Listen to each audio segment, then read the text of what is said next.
untuk ngebuktiin itu, besoknya nih Wak ya, Gugun ngajak kawan-kawannya itu buat ngecek si makanan si Amang ini bareng-bareng ya kan. Coba aku makan. Waktu dikunyah sama mereka, memang Wak basi. Bahkan hari-hari berikutnya lebih aneh lagi Wak. Tiap kali Olive sama kawan-kawan ini selesai masak dan nyisain lagi makanan untuk Amang Togar, nggak sampai sejam makanannya udah langsung basi. Hai, wassalamualaikum warahmatullahi wabarakatuh. Terima kasih sudah klik video ini. Gimana kabar kalian semua Wak? Semoga selalu sehat-sehat dimanapun kalian berada Wak ya. Seperti biasa di malam ini aku akan menemani kalian dengan membawakan satu kisah horor Wawa atau KHW part selanjutnya. Nah, kisah kali ini tuh dialami sama Wawa kita yang waktu itu kerja jadi sales atau SPG dan lagi bertugas mempromosikan alat-alat kesehatan di sebuah daerah cukup terpencil yang ada di Sumatera Utara Wak. Waktu itu Wawa dan rekan kerjanya ini diharuskan menginap di salah satu rumah kosong milik warga di sana selama 1 bulan untuk ngejar target penjualan mereka ya kan. Tapi belum genap sebulan tinggal di rumah kosong itu Wak, Wawa sama kawan-kawannya ini malah diteror dengan berbagai kejadian mistis. Mulai dari makanan yang tiba-tiba cepat basi, dengar suara-suara aneh, dirasuki sosok penunggu, sampai diliatin sosok yang bikin mereka semua pada trauma. Nah, penasaran dengan gimana kisah selengkapnya? Jadi tanpa berlama-lama kita langsung masuk aja ke ceritanya ya. Check it out.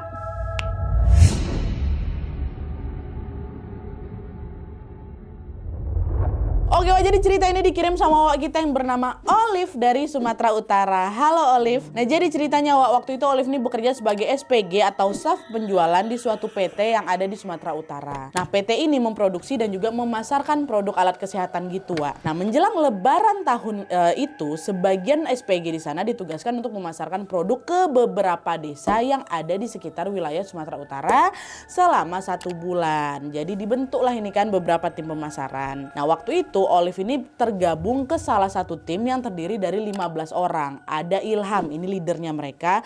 Terus ada Yani Bendahara, ada 5 koordinator pemasaran atau SPG dan SPB-nya. Itulah ada si Rafa, Agam, Lisa, Gugun, dan juga ada si Olive. Dan ada lagi 8 staf promosi di bawahnya mereka. Salah satunya Monik Wak namanya. Di sini aku memang sebutin cuma 8 nama aja Wak. 8 ini yang ngalamin langsung kejadian di KHW ini ya. Nah, udahlah tuh, setelah tim ini terbentuk, masing-masing tim pun dikasih surat tugas Wak dan dikirim ke desa-desa yang berbeda-beda. Waktu itu timnya si Wawa ini atau timnya si Olive ini dapat tugas untuk mempromosikan alat kesehatan di desa yang kita sebut aja namanya Desa A. Nah, FYI Wak, Desa A ini cukup jauh dari kantor mereka Wak. Butuh waktu sekitar 10-12 jam Nadia untuk naik mobil biar bisa sampai ke sana. Nah, pada hari yang sudah ditentukan, Wawa sama timnya ini pun berangkat lah kan dari kantor mereka ke Desa A. Naik mobil minibus yang memang muat 15 orang. Nah, waktu itu Ilham si tim leadernya bertugas untuk mengarahkan jalan pakai Google Maps. Jadi dia duduk di paling depan, terus di sampingnya ada Pak Kisman, ini sopir mereka. Sisanya menyebarlah di kursi penumpang belakang. Setelah semuanya siap, sekitar jam 8 pagi perjalanan mereka pun dimulai untuk pergi ke desa A. Awalnya perjalanan mereka juga lancar aja Wak, masih happy-happy aja. Tapi setelah berjam-jam ngikutin maps Nadia, aku tahu ternyata Ilham salah masukin alamat dan malah nyasar ke desa yang beda kabupaten. Namanya sama desa itu, tapi beda kabupaten. Jadi malah berlawan arah kami ke desa A, desa tujuan kami nih. Nah, pas waktu itu udah hari mulai gelap dan jarak ke tujuan asli atau ke desa A ini makin jauh, akhirnya mereka semua memutuskan untuk berhenti dan nginep di pemukiman terdekat dari situ yang kemudian mereka kenal sebagai ada desa nih, desanya namanya Desa B gitu. Sesampainya di Desa B, Ilham sama rombongan pun nemuin lah Pak Kades. Dia jelasin lah kalau mereka, Pak, kami itu sebenarnya mau ke Desa A Pak, tapi kami nyasar. Terus si Ilham ini minta izin untuk nginap semalam di rumah warga di sana. Nah, dengar itu Pak Kades ini malah nawarin mereka untuk nginap, udah kamu nginap di rumah saya aja, kata Pak Kades. Dah lah, disetujui semua. Nah, terus besok paginya waktu mereka mau lanjut jalan lagi nih ke Desa A ya kan, Pak Kades malah nyaranin supaya udah kalian promosiin alat kesehatan kalian di sini aja di Desa B aja, karena kalau kalian mau ke Desa A itu jaraknya jauh kali, kalian udah lawan arah, mau ke sana tuh bisa sehari semalam dan aksesnya juga susah. Apa nggak di sini aja gitu, kata si Pak Kades. Dengar itu Ilham langsung tertarik Wak, dia pun nelpon lah atasannya kan untuk minta izin. Dia jelasin masalah gini dibanding buang waktu Pak, apa boleh Pak kami di sini aja. Ternyata dibolehin Wak, pun di Desa B itu nggak ada masuk daerah yang ada di dalam list mereka untuk pemasaran. Ya udah bolehlah di situ aja, kata si bosnya. Akhirnya mereka sepakat lah ini untuk promosi di Desa B aja Wak, nggak jadi di Desa A tuh, desa tempat mereka nyasar itu kan. Nah, karena nggak enak nginap di tempat Pak Kades terus, akhirnya mereka langsung mencari rumah sewa yang bisa mereka ber-15 tempati selama bekerja di sana. Jadi di situ Ilham ini minta tolong juga nih ke Pak Kades untuk mencarikan rumah kosong yang bisa disewa selama sebulan di desa itu. Kebetulan waktu itu ada bapak-bapak namanya Amang Togar, nih kita sebut aja Amang Togar. Dia nawarin rumah punya orang tuanya yang memang udah lama nggak ditempatin. Rumah itu masih masuk di desa B, cuman lokasinya agak terpisah memang Nadia dari pemukiman warga ini desa B itu, dan berada di bawah bukit persis kata si Wawa. Nah, untuk sampai ke sana mereka itu harus ngelewatin kebun-kebun dulu, terus jalan yang lumayan curam Nat, dan tidak bisa dilewatin sama mobil. Jadi Ilham sama kawan-kawan itu diantar sama si Amang Togar itu ke rumah itu, jalan kaki, mobil mereka ditinggalin di rumah Pak Kades. Sesampainya di sana Ilham sama rombongannya ngeliat ada 7 rumah yang rata-rata bangunannya masih dari papan kayu. Nah, di antara rumah-rumah itu ada satu rumah yang bangunannya modern, dindingnya udah becat putih Nadia, dan lantainya udah berubin, udah berkeramik. Nah, itulah rumah yang mau kami sewa gitu kata si Wawa. Nah, di depan rumah sewa itu ada sawah 2 petak. Terus samping kanan kirinya itu ada kebun sayuran. Terus belakang rumah tuh langsung bukit persis. Itu Togar bilang sama mereka, kalian cek dulu lah itu isinya, kalau cocok kalian boleh langsung tepatin kata dia. Ilham dan kawan-kawan pun langsung lah itu ngecek ke dalam, dan di sana ternyata ada satu ruang tamu, ada satu kamar mandi, ada satu dapur, ada 3 kamar tidur. Tapi salah satu kamar yang di sana itu dikunci sama Amang Togar, katanya kamar itu udah nggak layak ditempatin katanya. Jadi udah yang bisa kalian pakai cuma 2 kamar aja kata dia gitu. Kondisi rumahnya sendiri memang agak kotor Nadia, memang agak berdebu, tapi dari struktur bangunan dan furniturnya masih oke lah kan. Nah, jadi Ilham dan kawan-kawan sepakat nih, kami sewa rumah ini sebulan ya Amang ya, katanya. Oke nak gitu, jangan lupa nanti dibantu isi listriknya sebulan ya gitu. Oh siap Amang. Oh iya kata si Amang, oh ya kalau boleh pas kalian masak nanti sisain makanan buat aku juga ya, soalnya aku tinggal sendirian di desa ini, aku nggak bisa masak.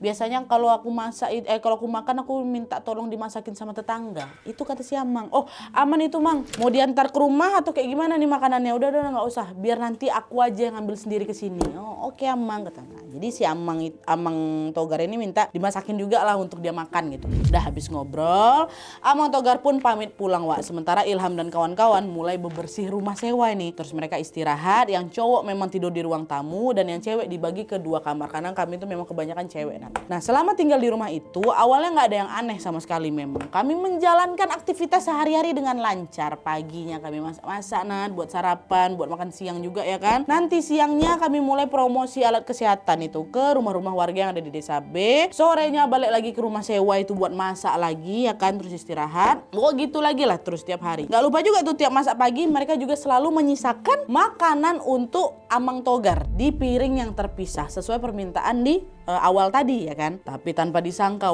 beberapa hari sejak mereka nyisain makanan untuk Amang Togar ini, hal-hal aneh justru mulai terjadi di rumah sewa.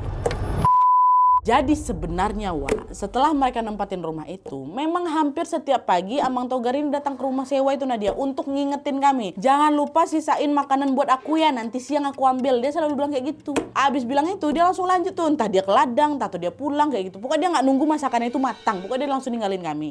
Jadi Olive, si Wawa sama beberapa teman yang memang tugas masak pun ya selalu nyisain makanan di piring terpisah ya kan. Terus makanan itu ditaruh di meja makan, ditutup sama mereka pakai tudung saji. Tapi sampai malam Nadia itu si Amang Togar nggak pernah datang ngambil makanan itu, dan ujung-ujungnya makanannya jadi sering basi, kebuang gitu aja. Nanti udah kayak gitu tuh udah nggak diambil ya, besok pagi si Amang Togar datang lagi. Nah sama juga kayak sebelumnya, dia selalu ngingetin untuk sisain aku makanan 1 ya kayak gitu. Di situ Olive langsung nanya kan, yang kemarin ngapa nggak diambil Amang? Katanya oh ya Amang kelupaan enak, nanti hari ini pasti Amang ngambil itu katanya. Tapi sama aja Nadia, malamnya Amang Togar nggak datang, dan hal ini terjadi selama berhari-hari.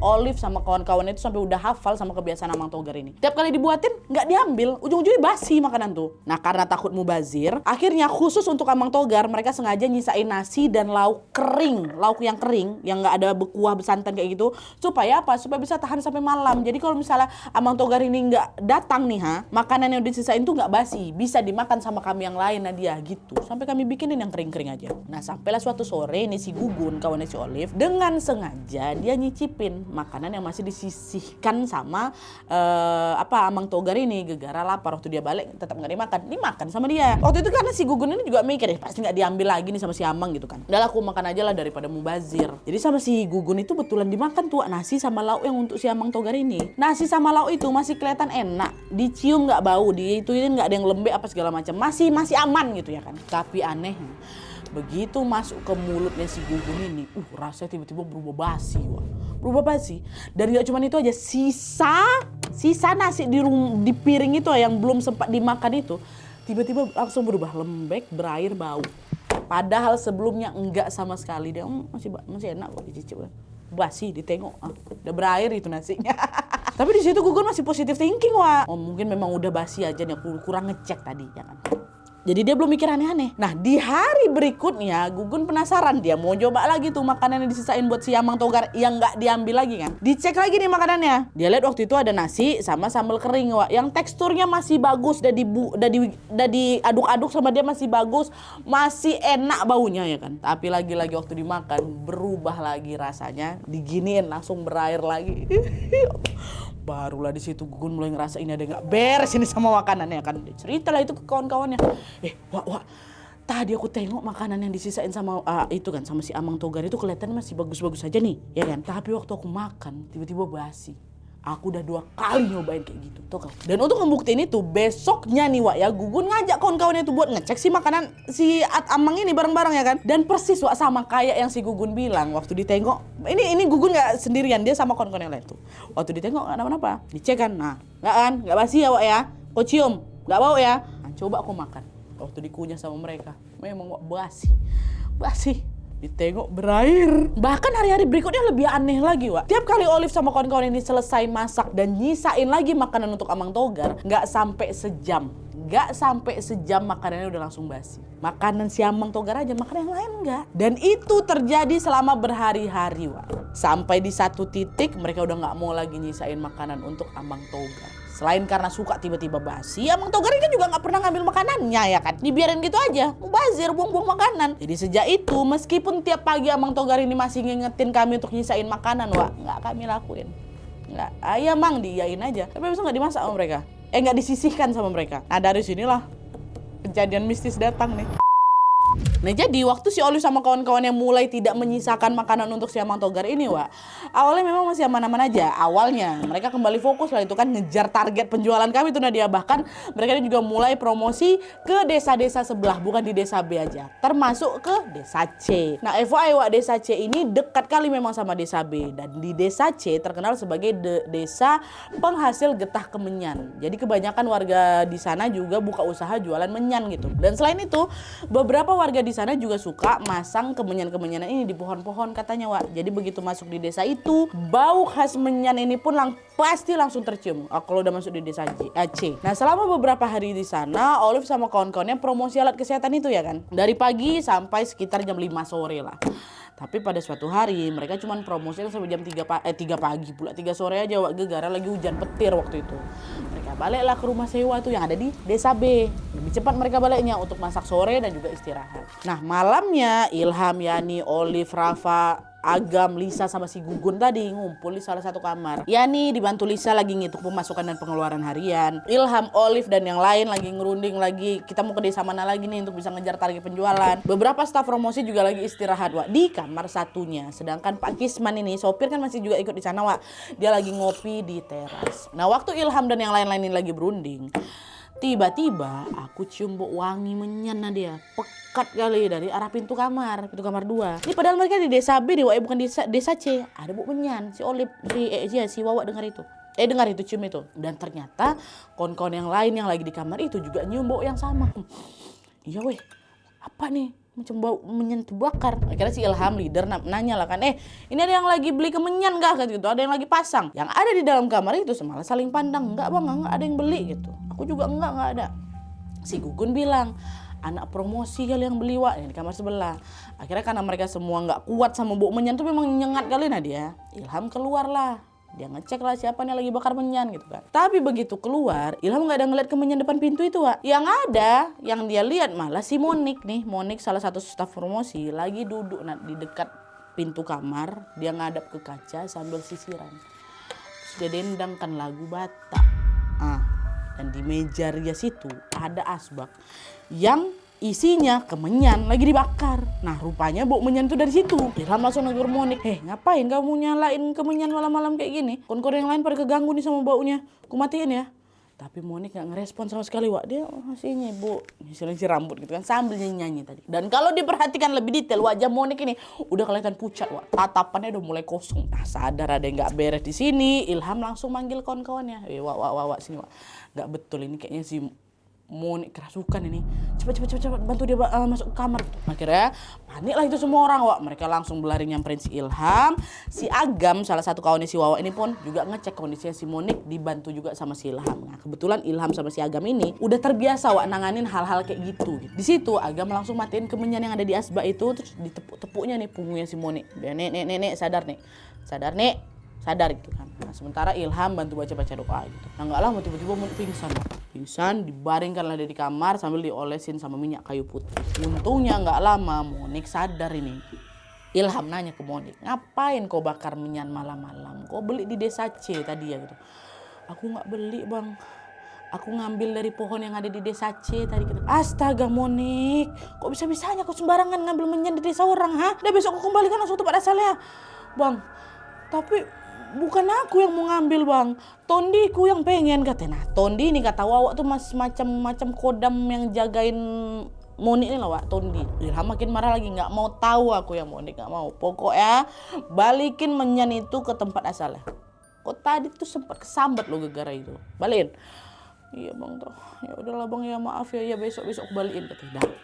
Besoknya Monik betulan ngembalin itu menyan ke salah satu pohon besar yang memang ada di desa C, dia dibalikin. Nah ternyata Wak, setelah si menyan itu dibalikkan ke tempatnya, Monik masih tetap ngalamin gangguan di rumah sewa. Bahkan makin lama gangguannya juga makin ekstrim.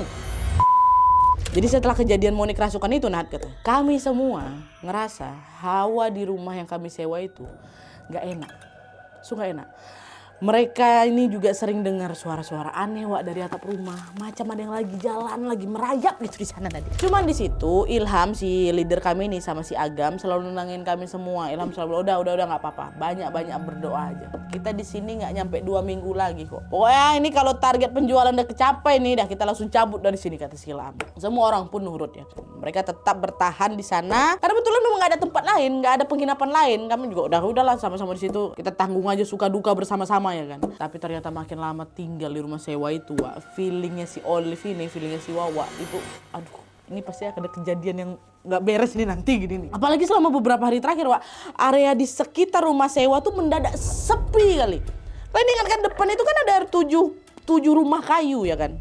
6 satu rumahnya mereka. Harusnya kan rame kan, Wak. Beberapa hari sebelumnya juga rame-rame aja dah dia. Masih ada kehidupan walaupun gak rame-rame kali. Tapi di hari-hari terakhir itu Nadia, itu mendadak gak ada orang yang lewat depan rumah kami. 6 rumah kayu yang ada di sana juga mendadak kosong. Macam gak ada penghuninya. Sebelum-sebelumnya masih sering tuh aku papasan sama warga yang tinggal di rumah-rumah itu gitu. Masih nengok. Kepikiran si Olive, Wak, sampai dia agak susah tidur lah waktu itu kan. Akhirnya Olive nih ngobrol lah sama si Yani yang memang belum tidur juga waktu itu. Olive nanya, Yan, kok ngerasa gak sih sekitar rumah kita nih kok sepi kali ya? Aku udah gak pernah lagi loh ketemu sama tetangga sampai rumah tuh. Mereka pada kemana ya weh? Iya ya Liv ya. Aku juga ngerasa kayak gitu. Mana kalau malam gelap kali sekitar sini, Wak. Lagi pada pergi mungkin mereka. Ya tapi masa iya perginya barengan kayak gitu? Bersaudara memang mereka rupanya. Iya sih. Bisa sama-sama gitu ya. Ya udah coba kita tengok besok ya. Kalau memang masih kosong nggak ada orang, nanti coba kita tanya Bapak Kades, kata si Yani. Pas mereka lagi ngobrol berdua ini, tiba-tiba mereka dengar suara cewek teriak, Wak, kencang kali dari arah ruang tengah. Semua orang yang ada di situ langsung serentak kebangun ya kan, udah pada tidur. Kebangun, mereka nyamperin lah sumber suara. Termasuk si Olive sama si Yani nyamperin itu juga. Begitu nyampe di sana, Olive sama yang lain ngelihat Monik, Wak, lagi berdiri di depan cermin rias yang di dekat pintu kamar tuh tadi. Badannya kaku, matanya melotot. Nah dia juga teriak sambil juga ada ketawanya. Yang teriak tadi itu rupanya si Monik. Dan gak lama mereka semua juga dengar ada suara cewek nangis dari dalam kamar. Itu kan di luar tuh, satu lagi di dalam kamar. Dan pas dicek, yang nangis itu si Lisa. Nah Lisa ini juga nangisnya histeris, dia sambil teriak-teriak juga. Disitulah mereka yang semua ada di sana tahu kalau Monik sama si Lisa kerasukan. Ilham sama si Agam lagi-lagi langsung bagi tugas tuh, Wak. Ilham dibantu beberapa orang nenangin si Monik di ruang tengah, sementara si Agam dibantu sama si Yani dan beberapa cewek yang lain nenangin si Lisa yang ada di kamar ya, nenangin dua kawan ini nih.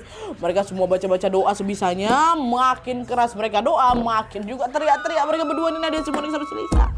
Nah, di tengah situasi yang chaos itu, si Rafa notice, si Olive mana? Wawa ini mana? Dia nggak ada di ruang tengah dan nggak ada juga di kamar, Wak. Padahal tadi si Olive tuh memang sempat ke ruang tengah sama si Yani ya kan. Ini dicari sama si Rafa nggak ada. Wawa kita nih nggak ada. Ternyata waktu dicek si Olive lagi di dapur. Tapi di situ Rafa ini ngelihat Olive macam beda orang katanya, Wak. Tatapanku katanya kosong nah dia. Dan di situ aku berdiri sambil pegang pisau. Nah nggak lama, Wak, digoreskan pisau itu ke pergelangan tangannya sendiri. Ke pergelangan tangan. Untung si Rafa ada di situ dan untung nggak, iya udah sempat tersayat tapi itu belum kayak keluka parah lah gitu. Direbut sama si Rafa langsung pisau ya. Weh kau ini ngapa? Ditempelin aku sama siapa nak sama si Rafa. Dar gitu ngapa kau? Aku kerasukan juga kau, Olive, sadar kau. Untungnya nggak lama Olive sadar, Wak. Pas sudah sadar ini Olive ngerasa, ih kok perikali tanganku waktu dicek. Memang nih dia sempat terluka. Bingung aku di situ. Kok aku ada di dapur? Padahal dari terakhir aku ingat Nadia, aku memang lagi di ruang tengah bantuin si Ilham nenangin si Lisa. Gak tau kenapa tiba-tiba aku udah di dapur. Apalagi sampai ngelakuin hal kayak gitu ya kan. Si Rafa kan ada di situ, dia langsung narik si Olive buat duduk, dia bersihin luka si Olive ini seadanya. Olive masih gemeteran di situ, mukanya pucat, tapi dia maksa mau bangkit lagi nih karena tahu Monik sama si Lisa kan lagi kesurupan. Walaupun kondisinya si Olive ini belum sepenuhnya stabil, Olive maksa nyamperin teman-teman yang lain itu, teman berdua itu. Nah pas nyampe ruang tengah, ternyata situasi udah mulai agak mereda, Wak. Monik udah sadar, si Lisa juga udah. Tapi kondisi mereka berdua masih lemas kali gitu loh. Jadi akhirnya dibaringkanlah itu berdua di kamar. Dan di titik ini semua orang ngira di situ udah aman-aman aja ya kan, udah sadar kawan-kawannya. Tapi ternyata belum selesai, Wak. Karena nggak lama setelah itu semua orang yang ada di sana justru dikejutkan sama suara aneh dari atap rumah. Nah itu ya Allah, suaranya kencang kali kata Wawa, kencang macam ada binatang besar lagi merayap-rayap di langit lagi di ruang tengah tuh, di langit ruang tengah aja ya. Ilham langsung minta semua anak-anak cewek untuk ngejagain Monik sama si Lisa, sementara Ilham sama anak-anak cowok termasuk Pak Kisman tadi tuh supir mereka berjaga-jaga di ruang tengah. Masuk kita jaga di ruang tengah. Nah, waktu mereka lagi jaga ini, Wak, suara aneh tadi makin kencang rupanya. Kami di dalam kamar terdengar dia. Dan bahkan kali ini nggak cuma dari atap rumah aja, tapi juga ada suara riuh dari arah luar rumah, Wak. Kayak ada gerombolan orang yang mau dobrak rumah tuh loh. Di situ Ilham langsung nyuruh mereka untuk baca-baca doa ya kan. Semua di situ langsung kompak saut-sautan berdoa. Nah tuh, waktu mereka lagi baca doa tiba-tiba dentuman yang ada di ruang tengah diam. Mendadak sunyi, Wak, sunyi. Cuman suara doa mereka aja yang pelan-pelan makin gemetar gitu. Di saat itulah, di saat lagi sunyi diam hilang suara ini, Wak, dari POV-nya si Ilham tiba-tiba ngerasa tengkuknya dingin, ya kan? Dia refleks lah mengadah ke atas. Dan di plafon ruang tengah itu, Wak, Ilham ngeliat ada sesosok makhluk berbulu hitam lagi merayap pelan. Tubuhnya panjang, Wak, kata Ilham, tapi panjangnya nggak wajar. Dia nempel di plafon kayak bayangan hidup. Dan matanya merah menyala, macam ngunci pandangan siapa aja di bawahnya itu. Agam yang dari awal juga sensitif juga ikut ngadah kata. Muka dia juga jadi ikutan tegang, Wak. Tanpa banyak kata dia sadar kalau Ilham ini, kalau dia sama si Ilham lagi ngeliat sosok yang sama. Tapi dua-duanya nggak berani teriak karena takut bikin situasi makin chaos ya kan. Tengok, sambil-sambil pandangnya sama-sama tahu nih. Nah belum sempat mereka mau bereaksi apa-apa, cuman kayak saling pandang seolah-olah sama-sama tahu aja tuh, Wak. Tiba-tiba dari belakang mereka terdengar beberapa orang yang ada di rumah itu teriak hampir barengan. Wah, itu langsung pecah lagi lah itu suasana di sana kan, Wak. Mereka yang teriak-teriak ini kelihatan panik, nutup mukanya sambil nunjuk ke arah luar, Wak. Apa itu di luar? Apa itu di luar? Ada lagi yang bilang, ya Allah, apa itu? Ada yang kayak gitu, Wak. Nah ternyata, Wak, setelah tahu belakangan nih, kami yang teriak itu ngelihat ada beberapa sosok dengan bentuk muka dan badan yang nggak beraturan, Wak. Gerakannya aneh dan kayak macam saling desak-desakan kayak lagi nyari celah untuk masuk dalam rumah tuh, ah. Teriakannya makin ramai dan barulah ketahuan kalau yang ngelihat itu bukan cuma 1-2 orang lah dia. Tapi ada beberapa, memang nggak semuanya, cuma ada beberapa orang lagi yang melihat di waktu yang hampir bersamaan. Termasuk si Olive. Soalnya waktu ada yang teriak kayak gitu, Olive yang masih pucat ini juga refleks ikut nengok ke arah jendela yang mereka tunjuk itu. Dan begitu mataku nangkep pemandangan di sana, Nadia, ya Allah, dadaku langsung sesak-sesaknya. Karena di situ pertama kalinya aku ngeliat dengan jelas sosok-sosok itu. Banyak mukanya rusak, badannya nggak utuh, dan semuanya pada macam berdesak-desak mau masuk maksa dalam rumah kami nanti. Di situ lagi-lagi Ilham sama si Aga minta semua orang untuk pejamkan mata, kalian kencangkan lagi doa-doa kalian. Saut-sautan lah kira mereka di situ, ada yang baca ayat kursi, ada yang baca doa-doa Alkitab juga ada dia. Semuanya tuh makin keras. Dan nggak lama setelahnya si sosok hitam berbulu yang di atas itu nggak ada. Begitu juga dengan sosok-sosok di luar rumah itu udah nggak ada. Suasana di rumah sewa ini pun berubah senyap. Di situ Ilham langsung bilang, ini udah nggak betul, ini udah bahaya. Sekarang juga kita beresin barang-barang, besok pagi kita langsung ke rumah Pak Kades. Kata sih gitu. Nah sesuai instruksinya sesuai instruksi si Ilham, paginya mereka semua betulan keluar dari rumah sewa itu, mereka ngebawa semua barang-barang mereka. Terus mereka pun datanglah itu ke rumah Pak Kades. Nah pas sampai di sana Ilham ceritalah semua kejadian nimpa mereka tadi malam ya kan ke Pak Kades. Waktu dengar kayak gitu shock rupanya Pak Kades ini dia langsung manggil orang pintar di sana namanya Pak Bandi. Nah Ilham cerita juga tuh sama Pak Bandi, dia ulang lah dari pertama. Terus Ilham nambahin, Pak kayaknya semua kejadian yang nimpa kami itu gara-gara Monik ngambil menyan dari desa C lah Pak, kata kayak gitu. Nah begitu dengar cerita si Ilham, Pak Bandi itu langsung bilang kayak gini, semua kejadian yang nimpa kalian itu bukan gara-gara menyan itu nak, bukan. Tapi memang ada penunggu di sana yang marah sama kalian. Lah dia marah kenapa Pak? Perasaan kami nggak pernah macam-macam lah di sana, kata si Ilham. Ini biar kalian tahu aja, rumah yang kalian tempati itu rumah kuburan, Wak. Aku nggak tahu ini ya Togar bilang ke kalian apa enggak, si Amang Togar itu. Tapi yang jelas orang tuanya si Togar dikuburin di salah satu kamar yang ada di situ. Mungkin itulah kamar yang dikunci itu.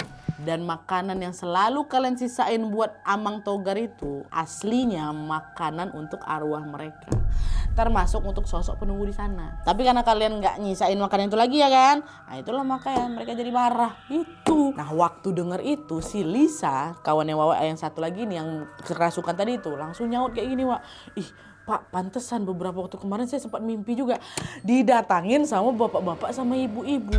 Mereka bilang makasih karena udah nyediain makanan untuk mereka. Itu jangan-jangan itu apanya si Amang Togar nak, bapak mamanya. Pak Bandi nambahin lagi, Wak. Ternyata Nat, rumah-rumah kayu yang ada di dekat rumah sewa itu, yang 6 rumah kayu itu Nadia, nggak ada penghuninya. Nggak ada, itu cuman gubuk untuk istirahat warga waktu berkebun aja. Bukan rumah itu sebenarnya, gubuk istirahat.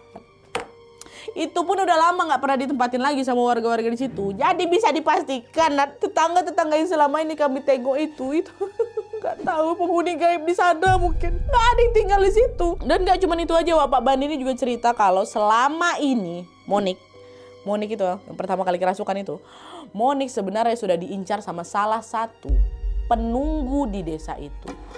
Tapi yang bikin situasinya jadi bahaya bukan karena kodam atau tondinya si Monik itu, Wak. Si Pak Bandi itu bilang sejak Monik tanpa sadar ngambil menyan dari pohon C itu, disitulah justru si Monik ini ditandai. Menyan itu tuh kayak macam bukan benda biasa gitu loh, Wak, tapi semacam penanda untuk makhluk di desa itu. Kalau kata Pak Bandi nih Nadia, itu tuh macam tanda kalau inilah, kalau siapa yang ngambil menyan di situ, itulah calon tumbal berikutnya kayak gitu. Supaya apa? Supaya kebun-kebun mereka tetap subur. Kiri kanan itu kebunnya siapa? Kebun Amang Togar. Pak Bandi juga ngejelasin, Wak, makhluk itu macam sengaja bikin Monik ini percaya kalau yang bergerak tadi itu tondinya sendiri atau kodamnya sendiri. Kan si Monik bilang sama si Ilham, Tondi aku yang nyuruh ngambil. Padahal enggak, Wak. Padahal kesadaran si Monik itu macam lagi dimanipulasi gitu loh, Wak. Bukan tondinya yang mau numbalin majikannya, tapi Monik dipancing untuk nurut tanpa sadar gitu loh. Makanya si Monik ini bisa kerasukan berkali-kali, dan setiap kejadian itu sebenarnya itu bukan perlindungan, Wak, tapi macam usaha untuk ngelemahin pelan-pelan si Monik. Jadi kata Pak Bandi, si Monik itu macam udah jadi sasaran untuk tumbal kebun-kebun yang ada di situ.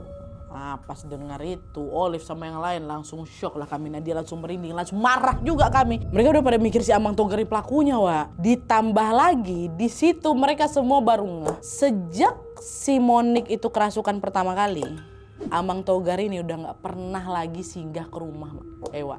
Nggak pernah sama sekali. Sebelumnya itu tiap pagi dia pasti datang, Nat. Selalu. Sampai kami udah nggak nyiapin dia makanan lagi, dia masih datang lagi. Tapi waktu si Moni kerasukan, besok dia udah gak pernah datang lagi. Kami awalnya juga gak ada yang ngeh, karena kan mereka pada fokus kerja semua ya kan. Wah, nggak juga mikirin si Amang Togar ini. Tapi setelah dengar kisah ini, mereka baru nganggap ya, iya ya Wak ya, udah gak pernah datang lagi ya. Pantesan gini-gini gitu. Nah dari situ Olive sama kawan-kawan ini sebenarnya mau datang langsung ke si Amang Togar ini untuk ngejelasin untuk biar si Amang itu ngomong apa yang sebenarnya terjadi gitu kan. Tapi Pak Kades bilang udah sekarang lebih baik kalian pergi aja dari sini, bahaya. Udah sampai kayak gitu kejadian tadi malam kan. Nanti soal Amang Togar biar Bapak sama Pak Bandi yang ngomong sendiri. Biar kami yang urus. Bapak minta maaf karena udah bikin kalian gak nyaman di sini. Nanti biar kami tanya langsung lah sama Amang Togar apa niat dia sebenarnya. Itu kata Pak Kades. Jadi pagi itu Olive sama kawan-kawannya langsung siap-siap. Mereka langsung balik ke kota Wak, tanpa menemui Amang Togar. Udah pamit juga ke atasan. Mereka pindah ke desa lain yang masih di sekitar situ. Udah gak mau lagi tinggal di desa B lah gitu. Dan alhamdulillahnya sejak saat itu mereka udah gak pernah diganggu lagi. Oke Wak, jadi itu tadi pengalaman horor yang dialami sama Olive dan rekan kerjanya. Mereka yang niatnya cuma mau nyewa tempat tinggal untuk kerja aja, ternyata malah digangguin sampai segininya gitu loh. Olive bilang Wak, kejadian ini betul-betul membekas sekali dalam hidup aku. Nah dia bahkan sampai sekarang nih kalau misalnya keingat kejadian itu trauma aku. Nah baru kali itulah aku tengok itu bentuk ya Allah macam-macam katanya. Aku waktu dengar cerita si Olive ini Wak, aku kayak macam ke flashback ceritaku waktu inilah. Waktu aku kerja dulu juga. Soalnya sama-sama di PT Alat Kesehatan kami beramai-ramai 15-an orang bener ke tempat-tempat terpencil, sewa rumah, masak sama-sama di sana, apa sama-sama di situ. Dan jangan kita PT yang sama ini ya. Nanti lah coba aku tanya Wawa. Jangan iya. Ada supirnya, ada leadernya, ada rame-rame, sewa rumah, masak sama-sama. Nah itu hampir sama gitu. Mungkin ya mungkin memang polanya seharusnya seperti itu ya para sales promotion girl ini seperti aku dan teman-teman yang mungkin juga bekerja seperti SPG. Mungkin kayak gitu juga pola kerjanya kan. Cuman aku kayak ke flashback masa-masa aku waktu itu kayak gini juga kami. Nggak tahu lah ini kami payung yang sama apa enggak ya. Tapi yang jelas itu tadi pengalamannya siapa Wak, pengalaman si Olive. Gimana menurut kalian? Kalau misalnya kalian juga punya pengalaman yang sama atau pengalaman yang jauh lebih menyeramkan lagi dan mau berbagi kepada kami semua, bisa langsung kirim aja ke kisahhoror@gmail.com. Jangan lupa sertakan nama sama nomor WhatsApp sama Instagram kalian supaya nanti kami gampang hubungin kalian kalau misalnya kisahnya di-up di video selanjutnya. Oke Wak, jadi sekian dulu videonya. Terima kasih banyak yang sudah menonton. Kalau kalian suka video ini, klik like-nya. Jangan lupa komen di bawah dan saran-saran untuk selanjutnya. Jangan lupa nyalain notifikasinya supaya kalian tahu kalau aku upload video baru. And as always, jangan lupa untuk klik tombol subscribe supaya kalian sama-sama tahu informasi menarik dan menegangkan dari channel aku. See you next video Wak. Bye.